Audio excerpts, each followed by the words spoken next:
Olá, graça e paz. Vamos falar hoje sobre queda e restauração de Israel como nação.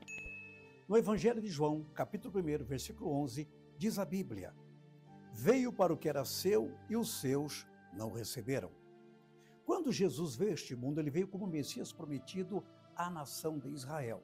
Na época, a nação de Israel estava escravizada pelo vasto e grandioso Império Romano, a quem os judeus pagavam altos e pesados impostos. O sonho dos judeus nacionalistas é de que o Messias iria surgir como um grande guerreiro, como Ciro, Dario, Alexandre e tantos outros conquistadores do passado. Eles acreditavam que o Messias, ao surgir, romperia com as amarras que os prendiam a Roma, proclamaria independência total e irrestrita de Israel e instauraria entre os judeus o seu reinado físico, terreno e temporal. Percebo nesta leitura que será feita em João 6,15 que os judeus quiseram forçá-lo a ser coroado como rei no aspecto físico. Nos diz assim a Bíblia Sagrada: Sabendo, pois, Jesus que haviam de vir arrebatá-lo para o fazerem rei, tornou a retirar-se ele só para o monte. Hoje muitas pessoas brigam pelo poder, delatam pelo poder, traem pelo poder e, em casos mais extremos, lamentavelmente, matam pelo poder. Mas Jesus não quis ser coroado como rei no aspecto físico, porque esta não era a sua vocação. Vejamos a sua resposta no capítulo 18 do Evangelho de João, versículo 36. Respondeu Jesus: O meu reino não é deste mundo. Se o meu reino fosse deste mundo, pelejariam os meus servos para que eu não fosse entregue aos judeus, mas agora o meu reino não é daqui. Portanto, Jesus estava dizendo aos judeus: eu não vim instaurar entre vós um reinado físico, terreno e temporal, mas sim um reinado espiritual. Os judeus não entenderam a essência do discurso de Cristo e o rejeitaram. Vejamos o ápice da rejeição de Israel sobre Cristo em Mateus, capítulo 27, versículo 25. E respondendo todo o povo, disse: O seu sangue caia sobre nós e sobre nossos filhos. Pilatos era governador da Judéia. Ele questionou os judeus acerca do destino que dar-se a Cristo. Numa só voz, estes disseram-lhe: Crucifica-o. E olhando para Jesus, disseram-lhe: O seu sangue caia sobre nós e sobre os nossos filhos. É como se eles estivessem dizendo: Pilatos, crucifica esse impostor e nós assumiremos as consequências. Como nós sabemos, foi uma expressão impensada que traria consequências danosas aos judeus. No Evangelho de Lucas, capítulo 21, versículos 20 a 24, nós vemos aqui a narrativa de Jesus sobre a dura sentença que viria sobre Jerusalém e aqueles que nela estivessem. Mas quando virdes Jerusalém cercada de exércitos, sabe então que é chegada a sua assolação. Então os que estiverem na Judéia fujam para os montes, os que estiverem no meio da cidade saiam, os que nos campos não entrem nela, porque dias de vingança são estes, para que se cumpram todas as coisas que estão escritas. Mas ai das grávidas e das que amamentarem naqueles dias, porque haverá grande aperto na terra e ira sobre este povo. E cairão o fio da espada, e para todas as nações serão levados cativos. Jerusalém será pisada pelos gentios, até que os tempos dos gentios se completem. Quando foi que esta profecia se cumpriu? No ano 70 da era cristã. O imperador Nero havia se suicidado. O exército romano aclamou Vespasiano, o novo imperador. Este, por sua vez, convocou seu filho, o general Tito, e disse-lhe: prepare um efetivo militar e marche contra os revoltosos da Palestina e destrua a cidade santa dos judeus. Tito preparou um exército composto por 80.000 homens bem treinados e equipados, e com eles marchou contra Jerusalém. Era a época da Páscoa, uma das 3 principais festividades do calendário religioso judaico: Páscoa, Pentecostes e Tabernáculos. Segundo anotações de 2 historiadores, Tácito, historiador romano, e Flávio Joséfo, historiador judeu, 600.000 peregrinos visitavam Jerusalém. É o que nós classificamos hoje no Brasil como turismo religioso. Portanto, Jerusalém estava hiperinchada com uma população extra de peregrinos. Quando o exército romano chegou, de imediato cercou Jerusalém, como Jesus havia profetizado. Ninguém entrava e ninguém saía da santa cidade. Foi o caos. Em poucos dias, a fome reinou de maneira absoluta. A cada dia, 4.000 cadáveres eram lançados por sobre os muros de Jerusalém para o lado de fora. Pessoas que morriam de fome ou de doenças. atos de canibalismo foram registrados. Pontua-se algo interessante acerca de uma mulher chamada Maria, jordaniana, que estava em Jerusalém para celebrar a Páscoa do Senhor. Ela levou consigo a sua alta criadagem e o seu lindo e formoso bebê. Faminta, desesperada, ela matou, assou e comeu o seu próprio filho. Isso revoltou as tropas romanas que estavam do lado de fora. E os essênios, que compreendiam uma classe religiosa judaica, receberam esta denúncia e, ao chegarem na casa onde ela estava hospedada, em lágrimas, ela confessou seu crime hediondo. Eu matei, assei e comi o meu próprio filho. À noite, muitos judeus tentavam fugir saltando os muros e eram capturados pelos romanos e crucificados ao redor de Jerusalém. Flávio Joséfo disse, como testemunho ocular, eu vi uma floresta de cruzes e percebi um cheiro fétido que dali exalava-se por conta da decomposição dos corpos. Na sua estimativa, a cada dia, 500 judeus eram crucificados. Ele afirmou que a crucificação só foi interrompida quando a madeira de fato acabou. Como eu já disse, Flávio Joséfo foi testemunho ocular. Além de ser historiador, ele era general do exército de Israel e ele tentou mediar uma rendição dos judeus para que Jerusalém não sofresse dano algum, mas Jesus havia profetizado que não ficaria pedra sobre pedra.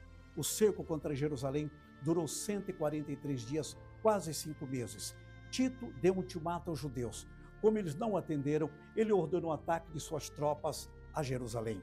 Os muros esboroaram, os portais caíram, Jerusalém foi totalmente destruída, incluindo o próprio santuário, o templo dos judeus, e os utensílios sequestrados pelos romanos.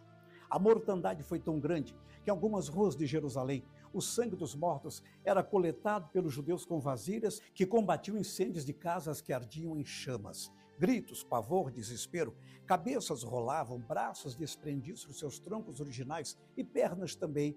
Por que isso tudo aconteceu se Israel é a nação eleita por Deus? Porque há alguns anos, acerca de Jesus, os judeus disseram, o seu sangue caia sobre nós e sobre os nossos filhos.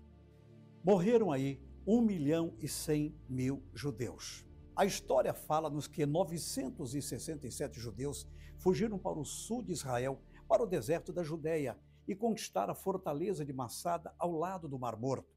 Lá em Massada, uma montanha que fica a 400 metros de altura, e quer dizer fortaleza, Herodes construiu um palácio muito confortável.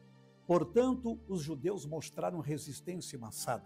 O líder desta resistência judaica chamava-se Eleazar ben Yair. Lá embaixo, o general romano Lúcio Flávio Silva tinha 15.000 soldados da 10ª Legião. E eles esboçavam uma forma de chegar lá em cima e capturar os judeus. Mas era algo muito difícil de ser feito.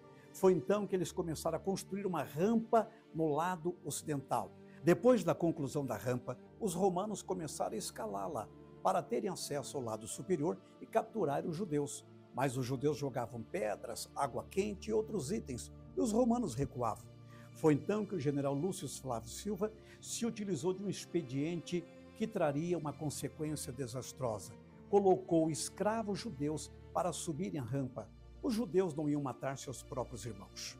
Foi então que Eleazar ben Yair, sabendo que o pior viria, convenceu os judeus de que eles deveriam morrer pelas próprias mãos do que morrerem pelas mãos dos inimigos. Ele os convenceu a fazerem 2 sorteios. O primeiro foi um sorteio de 10 combatentes, que mataram todos os demais. Um segundo sorteio foi feito de um combatente que matou os 9 e depois tirou a sua própria vida. Os judeus colocaram fogo em tudo, menos nos recipientes com alimentos, porque eles queriam provar que não foi o desespero da fome que os levou à morte. No ano 73, Massada caiu. Os romanos chegaram lá em cima e encontraram os judeus mortos. Até hoje, as forças de defesa de Israel fazem ali o seu juramento. E é muito interessante, depois de andarem 90 quilômetros a pé, com mochila nas costas, os soldados sobem pelo caminho da serpente e lá em cima de Massada gritam, Massada não cairá jamais. Na série de destruições, sobraram 97.000 judeus. Destes, velhos, fracos e doentes morreram a fio de espada. Jovens de até 17 anos foram vendidos como escravos para as potências da época.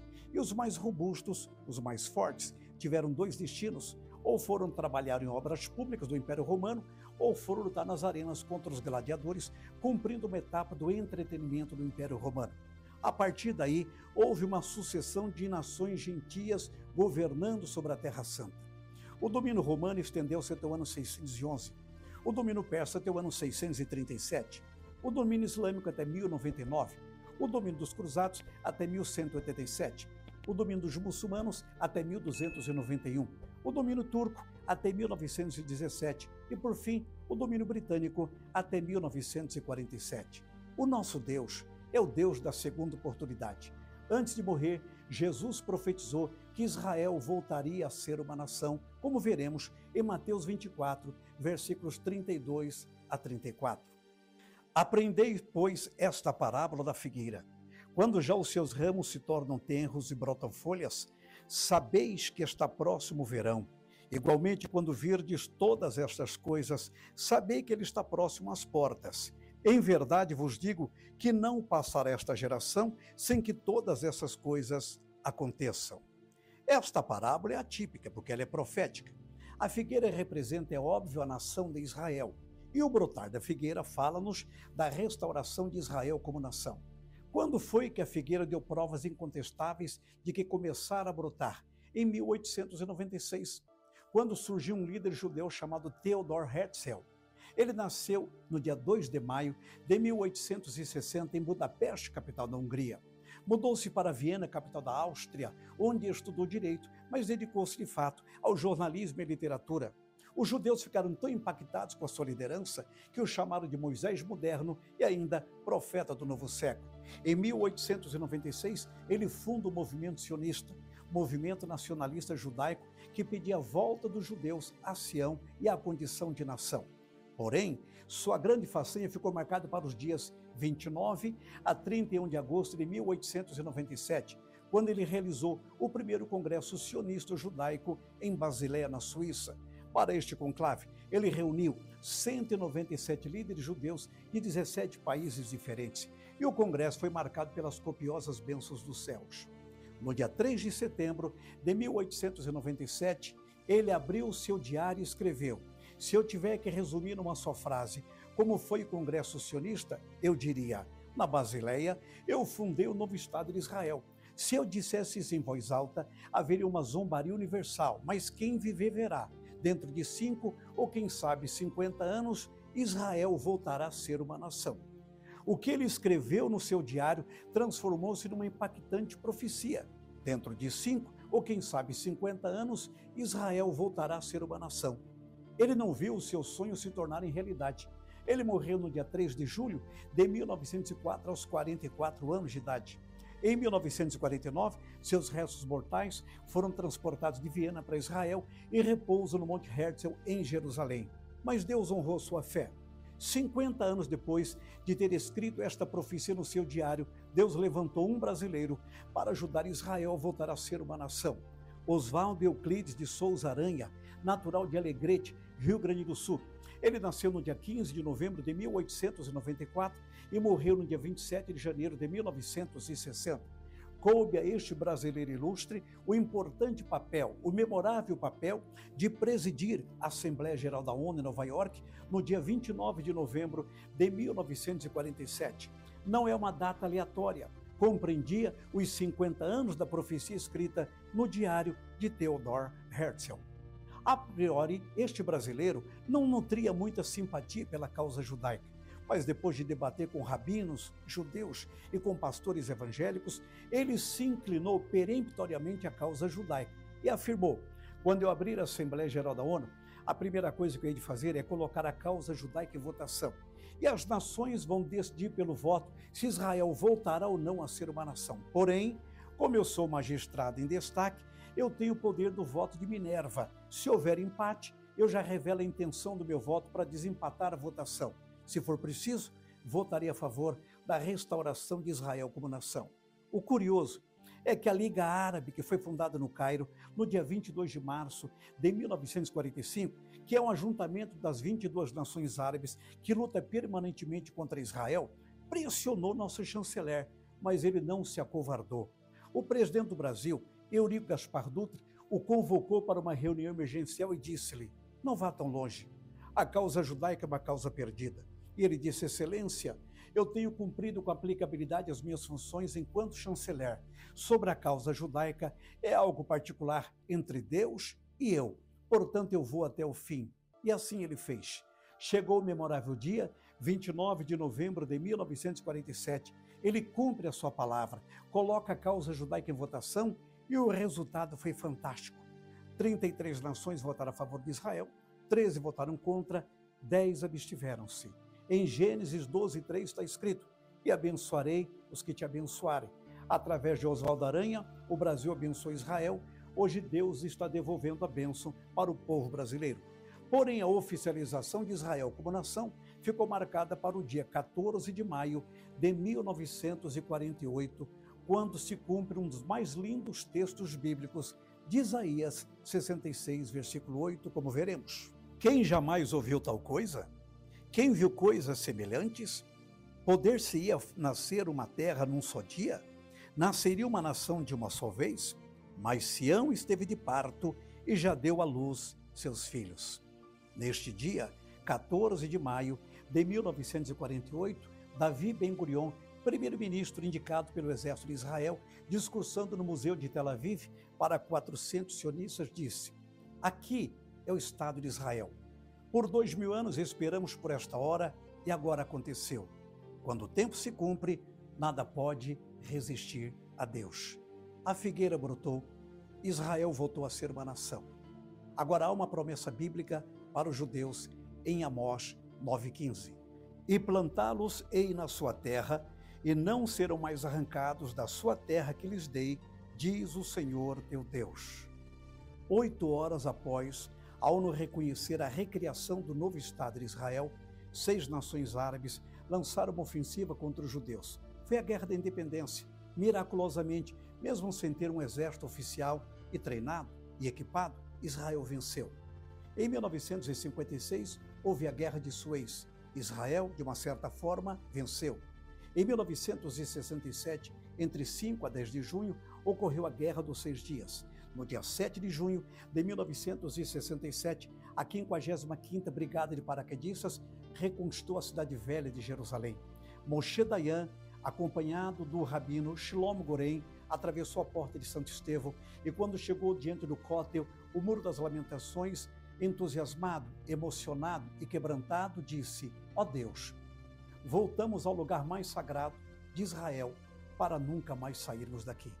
1973, houve a Guerra do Yom Kippur, dia do perdão, Israel venceu.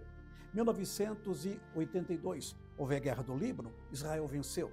1990 para 1991, houve a Guerra do Golfo Pérsico, primeira etapa, e Israel assistiu de camarote a derrota de Saddam Hussein para as tropas de coalizão capitaneadas pelos Estados Unidos da América do Norte. Hoje o grande drama é com os palestinos. Muitas pessoas indagam: a quem pertence aquela terra? Aos judeus ou aos palestinos? A Bíblia tem a resposta. Em Gênesis 15, versículo 18, Deus faz a promessa de ocupação da terra, de posse da terra para Abraão. Naquele mesmo dia fez o Senhor uma aliança com Abraão, dizendo: a tua descendência tem dado esta terra, desde o rio do Egito até o grande rio Eufrates. Na sequência, Deus faz a mesma promessa para Isaque. Gênesis 26, 3. Peregrina nesta terra, e serei contigo e te abençoarei, porque a ti e à tua descendência darei todas estas terras e confirmarei o juramento que tenho jurado a Abraão, teu pai. Por último, Deus faz a mesma promessa a Jacó. Gênesis 28, 13. E eis que o Senhor estava no topo dela e disse: eu sou o Senhor Deus de Abraão, teu pai, e o Deus de Isaque. Esta terra em que estás deitado darei a ti e à tua descendência. Não há dúvidas, a terra pertence aos judeus. Só que os palestinos tinham um líder com grande influência midiática mundial, Yasser Arafat, que comandou a Organização para a Libertação da Palestina de 1969 a 2004, quando morreu. E no dia 13 de setembro de 1993, foi chancelado, oficializado, o Acordo de Oslo, na mediação Bill Clinton. Do lado de Israel, o primeiro-ministro Yitzhak Rabin, e do lado palestino, Yasser Arafat. Israel entregou para a gestão palestina a faixa de Gaza, que tem 365 quilômetros quadrados com 9 cidades. e transferiu 40% da Cisjordânia, Judéia e Samaria, com uma área de 5.655 km² e 12 cidades. Para termos uma ideia, a capital da autoridade palestina é Ramala, que fica a pouco mais de 15 quilômetros distante de Jerusalém. Portanto, Israel cortou na sua própria carne. Israel fez várias concessões aos palestinos. Por conta dessas concessões feitas, Yitzhak Rabin foi assassinado por Yigal Amir, um judeu ultranacionalista, no dia 4 de novembro de 1995. Em 2004, o presidente da autoridade palestina, Yasser Arafat, se envaideceu. E para milhares de pessoas ele discursava na cidade de Gaza. Ele disse: antes que os cristãos comemorem neste ano o Natal, eu prometo que eu vou invadir Jerusalém, vou tirar a bandeira do Knesset, o parlamento judaico, vou matar o maior número de judeus que for possível e vou proclamar Jerusalém a capital da autoridade palestina. Ele terminou de discursar e começou a passar mal. Delírios tremens, sudorese, cefaleia, pontadas estomacais. O médico percebeu e aproximou-se e o indagou: doutor Arafat, o senhor está passando mal? Ele disse: eu estou terrivelmente mal. Ele foi levado para o hospital. Poucos dias depois, trasladado foi para o Hospital Militar de Percy, nos arredores de Paris, capital da França. Ficou 14 dias hospitalizado e morreu no dia 11 de novembro de 2004. Ele havia prometido conquistar Jerusalém antes do Natal, mas morreu antes desta data. O médico que o assistiu até o seu óbito colocou no seu site: eu tenho que confessar uma frustração. Eu ainda não entendi por que o Dr. Yasser Arafat morreu. O médico não entende, mas quem conhece Bíblia entende. O guarda de Israel não dorme.